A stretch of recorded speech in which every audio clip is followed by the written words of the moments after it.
standing right behind me, who you're going to hear from in a moment. New York has chosen to prioritize illegal aliens over American citizens. It stops today. As you know, we sued Illinois, and New York didn't listen. So now you're next. Millions of illegal aliens with violent records have flooded into our communities, bringing violence and deadly drugs with them. With me today, I'm so proud to be joined by Tammy Nobles. Tammy is an angel mom. Her beautiful daughter, Kayla Hamilton, was murdered by an MS-13 member in 2022. Kayla had just turned 20 years old, and she was raped and murdered by someone who should not have been in our country. Yet, he was released, flown to Maryland, where he committed this violent murder. I just want you to hear from, Tammy. Tammy represents not only herself and her family, but all of the great angel moms around this country who have suffered because of what the Biden administration did, and it is over. Thank you for having me here today and being able to share Kayla's story. Her murderer was able to come across the border knowing that he was flagged as an MS-13 gang member, and he had a criminal record in 2020 in El Salvador for illicit gang activity. He came over as an unoccupied alien child, saying that he was afraid of gang activity in his country. Health and Human Services called him a nice boy, and he showed age-appropriate behavior. That fell so wrong when he murdered my daughter. He ended up in Maryland, where he was able to rent a room in the same mobile home as her. We thought it was a legit company that were renting out these rooms, but it turned out that it was another illegal immigrant who owned these mobile homes. And he knew Walter from El Salvador. He knew him and allowed him to rent a room with my child. Kayla just turned 20 years old 3 days before she was murdered. Her murderer was only living there for 5 days before he viciously strangled her, raped her, and left her on the floor like trash and robbed her of $6.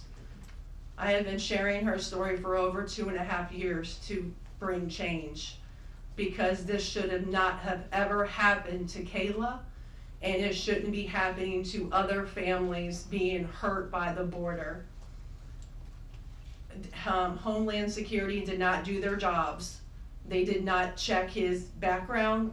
You know, they did say that he was processed. So if they processed him, they knew that he was a gang member and still allowed him here. Health and Human Services did not verify the sponsor and allowed him to go with a sponsor that they don't even know if it was his cousin or his aunt.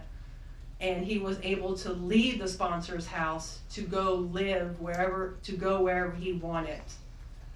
And I am going to continue sharing Kayla's story to help save others and to bring awareness of what was happening under the Biden-Harris administration. And I'm so thankful for Pam having me here today, and I'm so thankful for the opportunities I got from Trump and any other platform, people who allowed me to share her story, because this is going to end.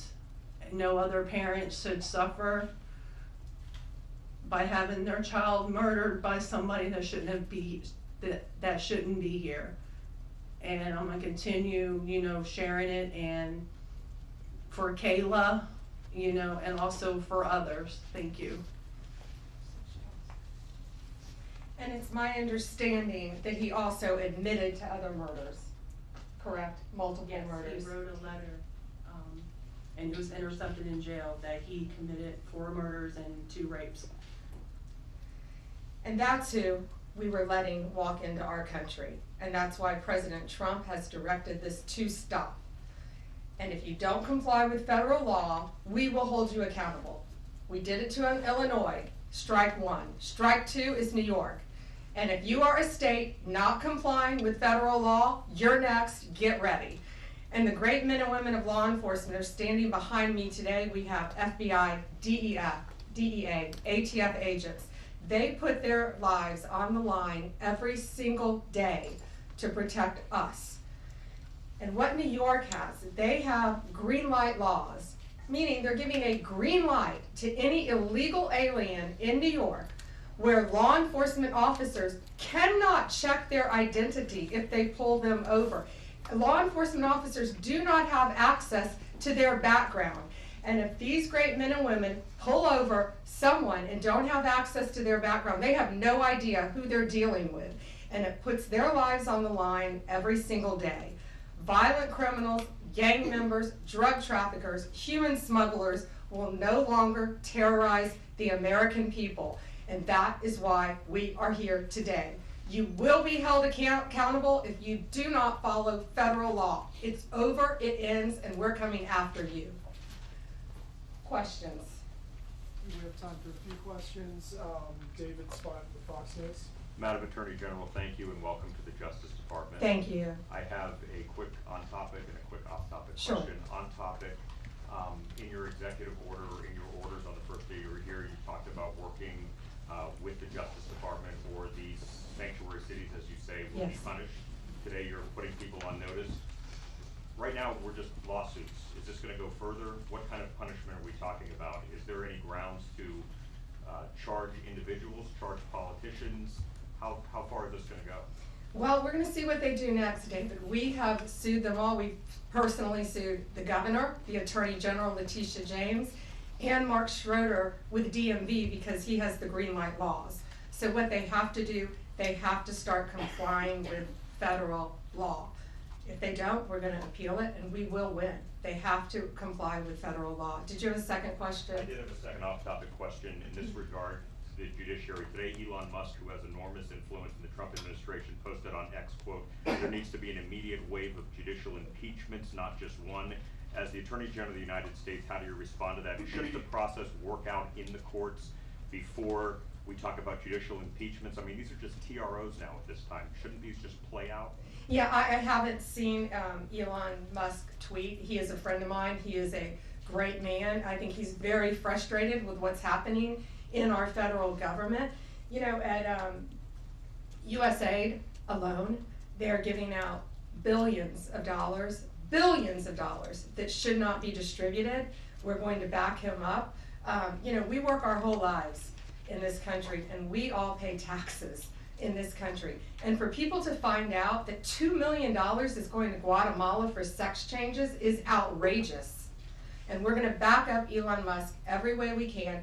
That includes lawsuits against these people who are doing that, and we will be successful. Do you have concerns about judicial impeachments? That's not gonna happen now. We're gonna look at everything. We're gonna follow the law right now. We're gonna follow the process. These are federal judges with lifetime appointments, but they will be struck down ultimately by the Supreme Court of the United States if the appellate courts don't follow the law as well. Alana Richard with the AB. Hi. Hi. Thanks so much. I also have an on-topic and an off-topic. Sure. First of all, can you just briefly walk us through what the legal claims are you're making in this lawsuit? Yeah, absolutely. So the green light laws are that, this is what the green light law says. It's a green light to illegal immigration, which says they can comply. That law is unconstitutional. They can't do that. And what they've done is they have a tip-off provision that requires New York's DMV commissioner to promptly inform any illegal alien when a federal immigration agency has requested their information. So think about the men and women in law enforcement behind me. That's basically, that's not a basic, it's tipping off an illegal alien and it's unconstitutional. And that's why we filed this lawsuit, and that's why we charge Mark Schroeder too, because he runs DMV. Oh, I'm sorry, you had a second question. Yeah, my off-topic question, I wanted to ask about Mayor Eric Yes. Adams' case. As of at least a few moments ago, SDNY still has not dropped that case. Have you or other DOJ leadership spoken to the acting U.S. Attorney and SDNY since the memo was sent earlier this week? And what will you do if she refuses to drop the case? I have not spoken to her. I know our acting DAG, Emil Bove, has spoken to her, and Chad Mizell may have spoken to her, but that case should be dropped. It was done at the directive of Emil, so that case should be dropped. I did not know that it had not been dropped yet, but I will certainly look into that. Reagan, Daily Caller. Hi, how are you? Tom Homan suggested this week that someone from within the FBI may be leaking information about the ICE raids and that such could be putting officers' lives at risk. Has the DOJ gotten any closer to determining if these leaks are coming from within the FBI? And what will the consequences be if they can identify the leakers from the FBI? Excuse me. Well, first, I can't talk about anything that is ongoing, and that is ongoing. And it's really for the similar reasons of what I said earlier. The great men and women in law enforcement standing behind me today, they must be protected. And anytime anyone leaks or tips off anything regarding a pending investigation, that jeopardizes lives. You're telling a bad guy what's about to happen. It could jeopardize the lives of all the men and women in law enforcement. We will not stand for it. We will find you. We're going to investigate it, no matter what agency it came from. We don't know for certain. We have an open investigation, so I can't talk about it in detail, but we will do everything in our power to hold you accountable, and it is a crime, and you will be prosecuted when we find you. I got time for one more. Alana Austin, Newsmax. Hi, Madam Hi, Alana. Attorney General. Thank you so much for your time. I was also interested in hearing specifically what the interactions have been like with Mayor Adams. And I know he has a little bit of a different tone than some of the other Democrats out of the Empire State. And then also Denver Mayor Mike Johnston, because before the President Trump went back into office, he had issued some words about a potential standoff and then walked that back. So I was curious to see what things have been like out of New York City and Denver officials. Yeah, well, we're hoping that in New York, Mayor Adams is going to cooperate with us with the sanctuary cities and the illegal aliens. And has the mayor in Colorado been cooperating? Do we know? I believe he might have now. Yeah, I believe Colorado is now cooperating. That's what we want. We don't want to sue you. We don't want to prosecute people. We want people to comply with the law. This is very simple. An MS-13 member murdered her daughter. That's happening throughout this country.